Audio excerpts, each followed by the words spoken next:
Hello, everybody. Welcome back. This is episode 7 of Crunch Time Crossover.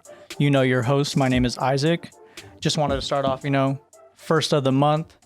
Good day to set the month on a good foot, on a good tone.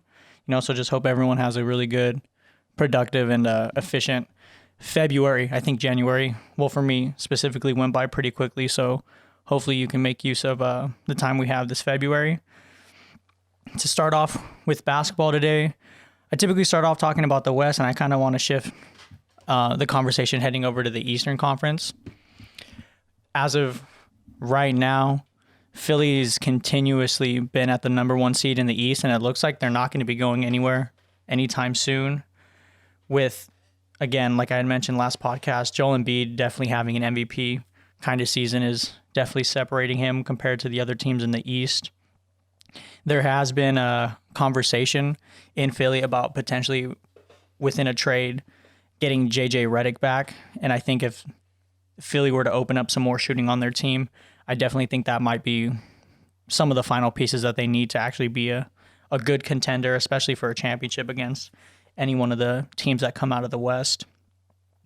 Looking down the Eastern Conference, the Nets have climbed their way to the 2nd seed.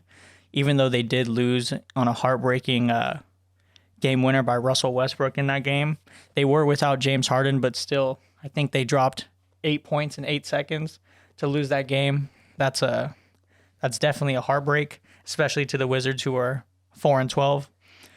With that being said, though, the Nets have won 8 out of their past 11, so they're starting to pick it up. And like I said, once they get on that tear, they're definitely going to be one of the harder teams to stop in the league. Pretty interesting with Brooklyn too. They actually have one of the highest offensive rating efficiencies in the league to go hand in hand with the lowest defensive efficiency rating in the league. So I wonder, that just brings a lot of concern in my eyes, if you can win a championship that way. Like if that's an effective way to play basketball, to be the extreme on both sides of the ball. I think it's obvious that they can score the ball up just about at any time they want, but you have to get stops, especially in a postseason, championship game. You need to have someone that can go out and secure you a rebound or force a ball out of bounds, just something to really shift tempo. And you don't have things like that happen when you're the last team in the league, especially when calls have to get dictated a certain way. So they're going to have to get that figured out. Realistically, I think they just need a couple more pieces to kind of seal them together. But once they get that figured out, again, they're, like I said, potentially in that finals matchup coming out of the East. 3 and 4 are both Milwaukee at 3 and Boston Celtics at 4. I think out of Milwaukee, it's been relatively the same team we've seen every year. I think Drew Holiday, like I mentioned before, has always been a good pickup, but they seem to just be kind of playing the same basketball. Out of Boston, though, I think it's funny when we talk about the East, there's always talking about Milwaukee, but the Celtics have made almost a second round of playoffs since 2016 pretty consistently, and I think, in my opinion, the one thing that they have lacked is a middle presence in the key from either a big man or just someone that affects driving lanes, rebounding, all of that. I think if Boston Celtics were to pick up just at least a good 7-footer, maybe just a solid big man. He doesn't even need to be an all-star specifically, but just someone to affect the game. I think that's going to put them a cut above just about every other team in the East, especially when you have talent like Jason Tatum, Jaylen Brown, who also, in my opinion, could be up for a most improved this year, who's just been playing phenomenal.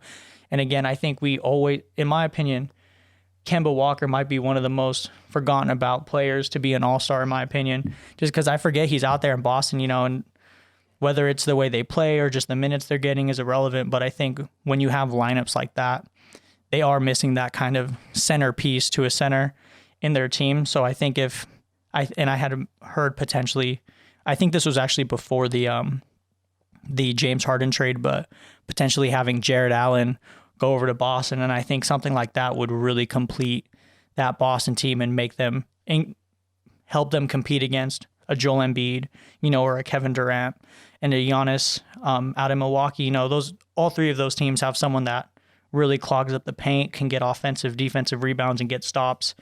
So I think I would keep my eye out in Boston, especially if they can make something like that happen. But, the rest of the Eastern Conference, I know I had noted that on a shorter season, they have changed the playoff scenario with them doing a team play-in. So just to kind of clarify for people who are unaware of how they're going to do the play-in tournament, what they're going to have happen is the team with the seventh highest and the eighth highest winning percentage in each conference will have 2 opportunities to win 1 game to earn a playoff spot. And then the teams that are 9th and 10th in each conference will have to win 2 consecutive games to earn a playoff spot. So realistically for this season, you want to, as long as you're in the 10th seed, you have a chance to be in playoffs. And I don't know if the league is going to keep that as a implemented way to settle playoffs, but I think they're going to get a lot of really good games and really good matchups. I mean, I can definitely remember watching the bubble, watching Phoenix go on that run when they won like 10 or 11 games was just definitely some of the best basketball we've seen, in my opinion, especially out of one of the better players in the league.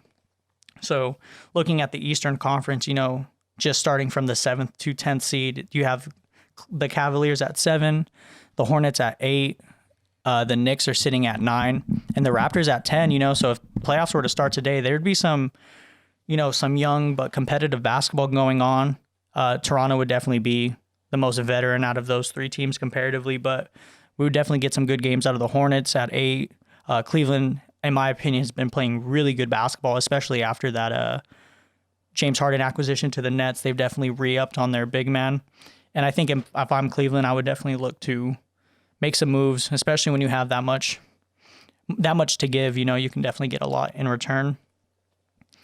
Also to speak, and it's painful to speak on the Wizards being so bad, but I think after that game winner, that was the first time I've seen Bradley Beal happy all season. Like, honestly, I've seen pictures of this man with his head down, looking at the floor, almost not even there.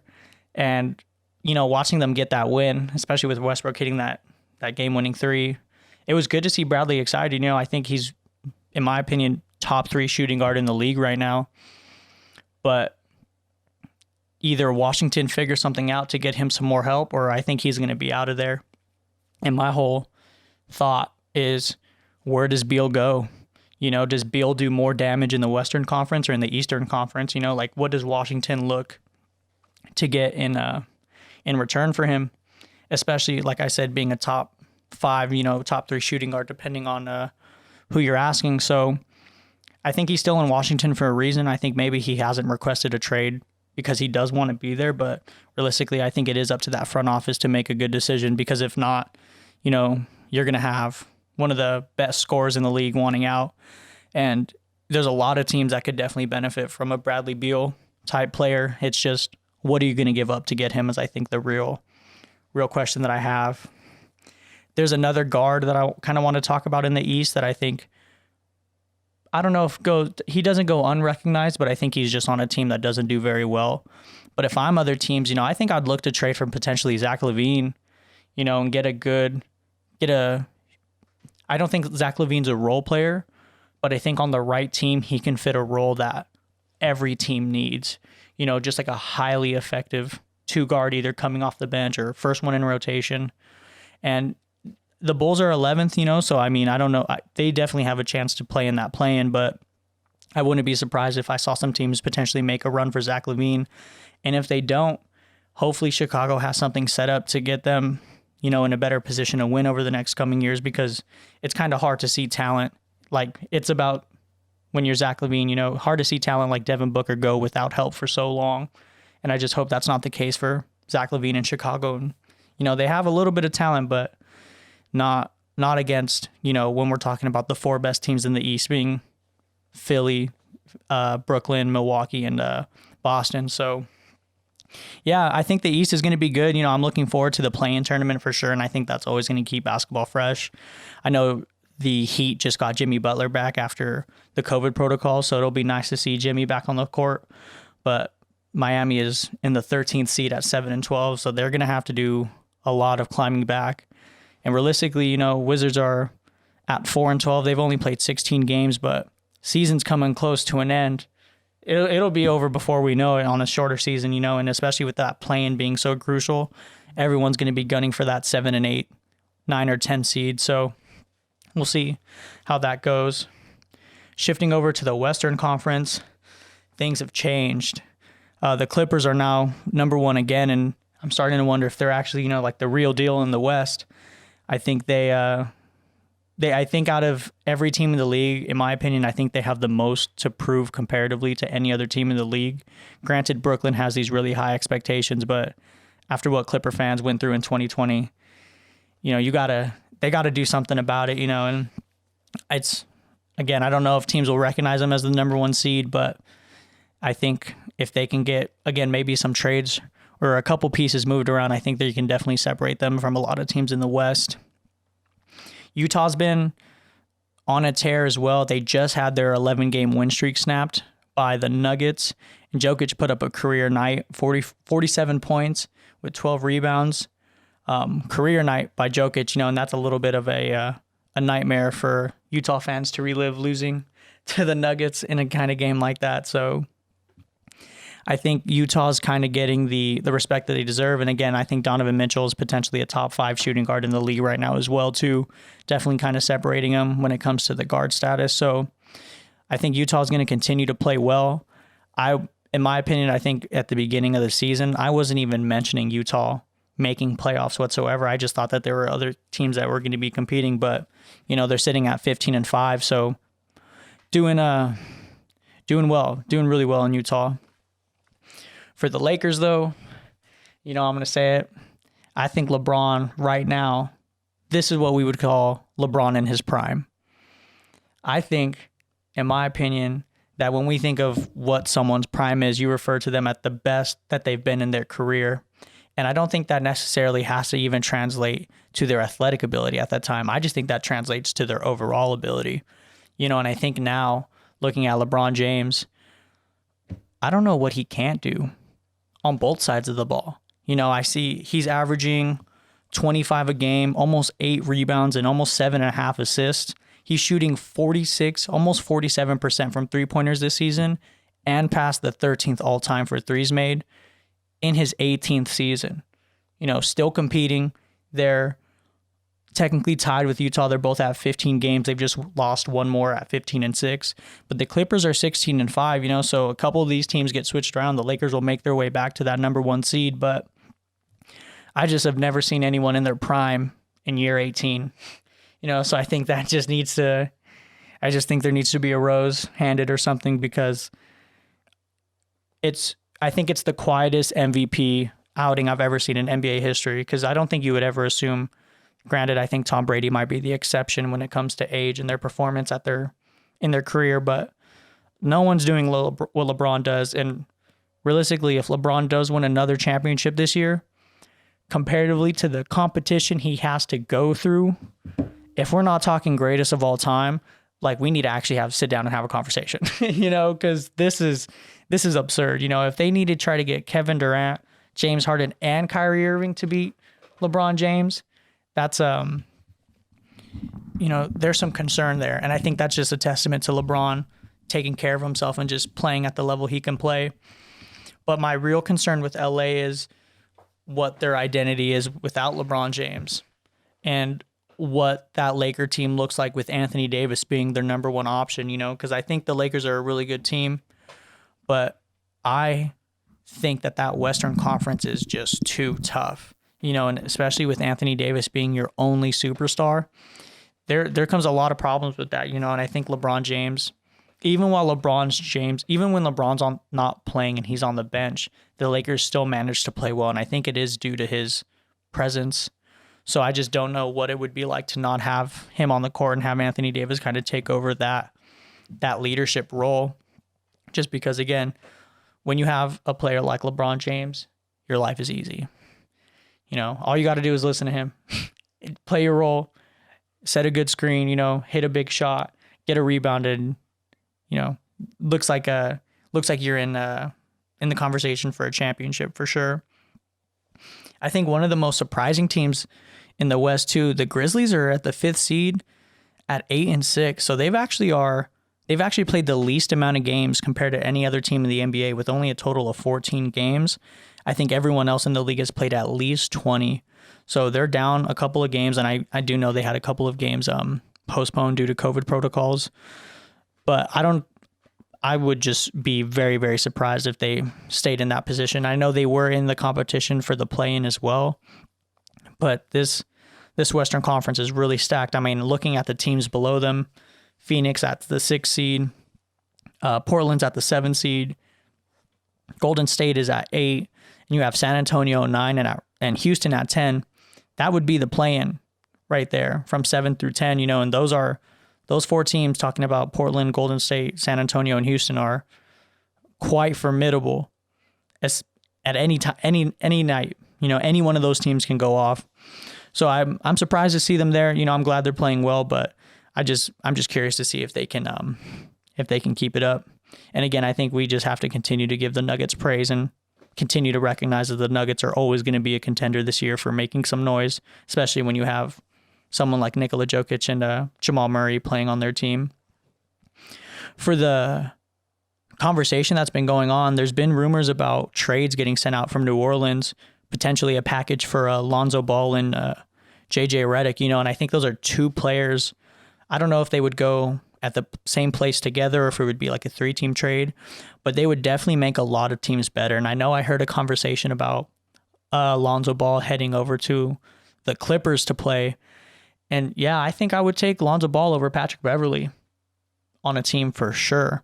And I think I like players like Patrick Beverley because I think that's how I feel when it comes to basketball, is you have to affect the game in every way possible. If it's making noise, if it's, just doing something that you're really good at. And I guess sometimes that can be a little bit of a liability depending on the way the character, or not the character, but the way the player plays and, just his persona.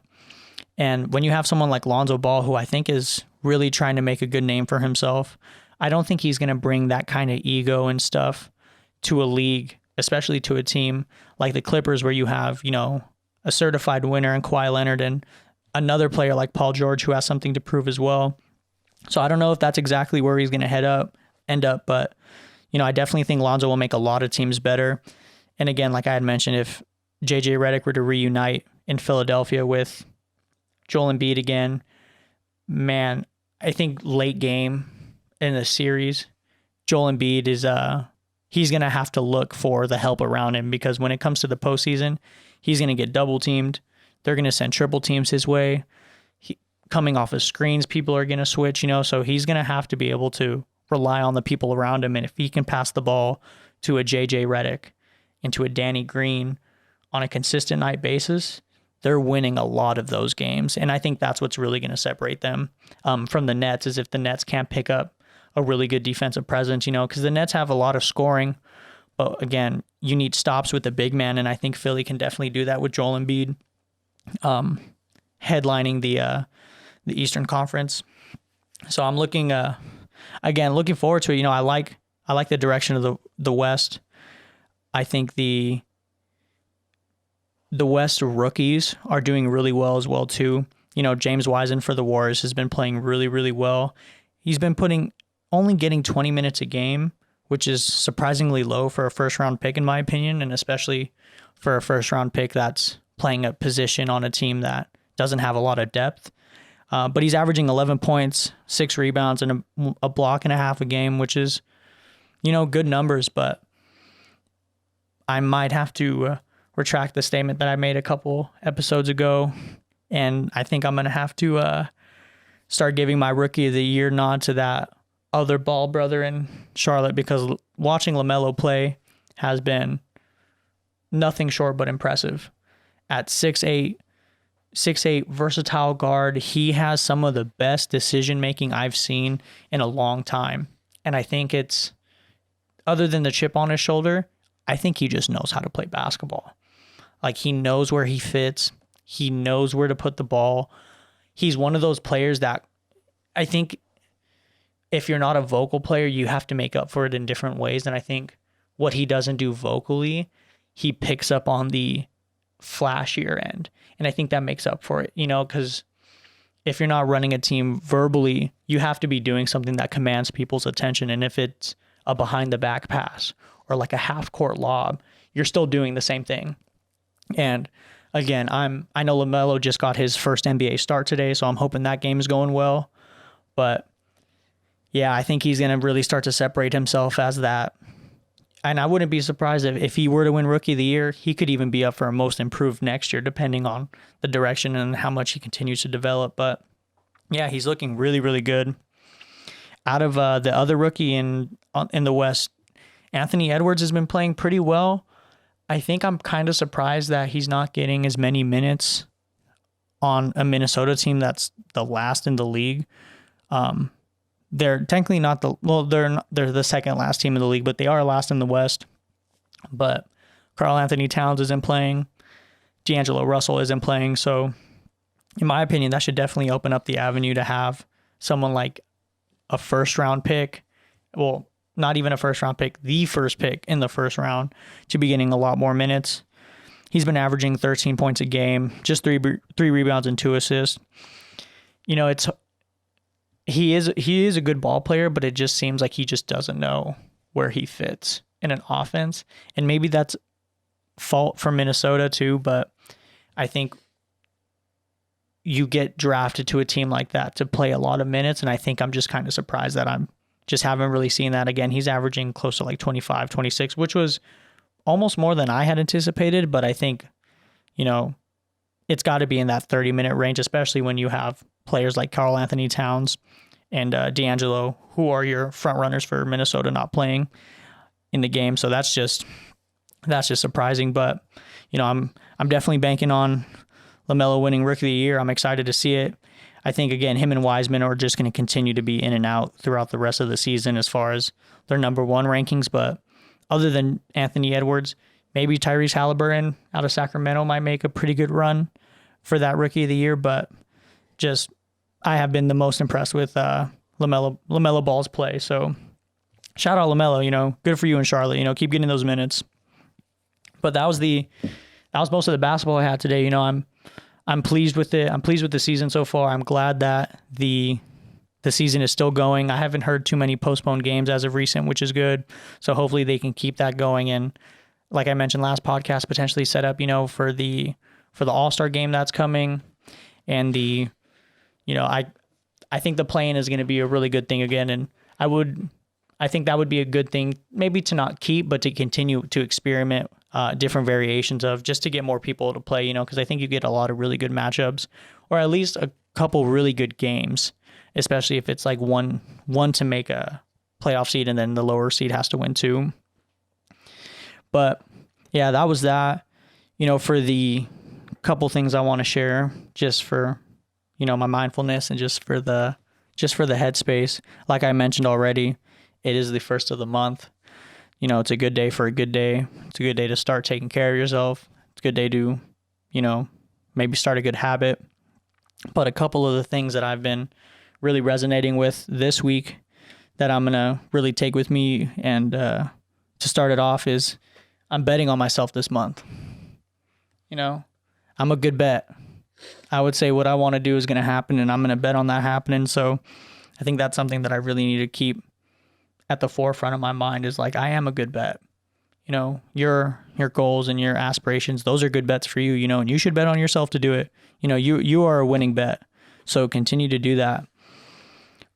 I also know that I am feeling blessed today. I woke up first of the month and it felt like a day of blessings, honestly, and sometimes the mornings aren't always as easy as they could be for whatever reason, or the afternoon isn't easy, or even the evening doesn't always have to be easy. But, I think I woke up feeling just really blessed for life. Woke up on a way that I want to continue to wake up and continue to, move forward in what I want to do. Another thing too, for this month that I'm looking forward to is I'm going to make myself proud. I want to be able to do so much this month that I can look back and be like, yo, you know what? Like, that was all you. You should be proud of yourself. And I think the people around you, as long as you are in a space where you can share with them, you should share your success with them, because I know they'll be proud of you too. And, we all need that, as people, just other people around us knowing that you're doing well. So I'm going to make myself proud, and I'm going to share that with people who will take that to their heart and elevate me to continue to do that. But another thing, a huge one that I woke up with was I'm thankful that I had a roof over my head today. I had a bed. I paid my rent. I'm cool for February. That's magical. That's magic. And I want to continue to make those things happen. And, last thing, but I think something I was able to do today, but I've been working and have worked to be 1% better today. And that's the goal tomorrow. That's the goal every day, is just to continue to get better. It's a new year. I think January, like I said earlier, has gone by surprisingly fast for my opinion, but it's using that as motivation, realizing that these days go by so fast and that you don't have time. You don't have as much time as you think you have to get better. Makes me want to really get better as soon as possible. So I'm thankful for the 1%. I'm never going to complain if it's just 1%. And I think that's always going to be a good goal. So yeah, positivity, keep your mind right. That was episode 7. I just want to say there are more episodes out on Primo Media. Check them out. The girls are dropping episodes. Primo's dropping more episodes with Ruben and Fiends of Football.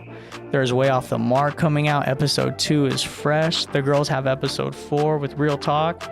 Page is getting bigger. So please listen. Give everybody a listen. Everyone's doing really great. I thank you guys again for listening, and I'll hear you guys next week. Later.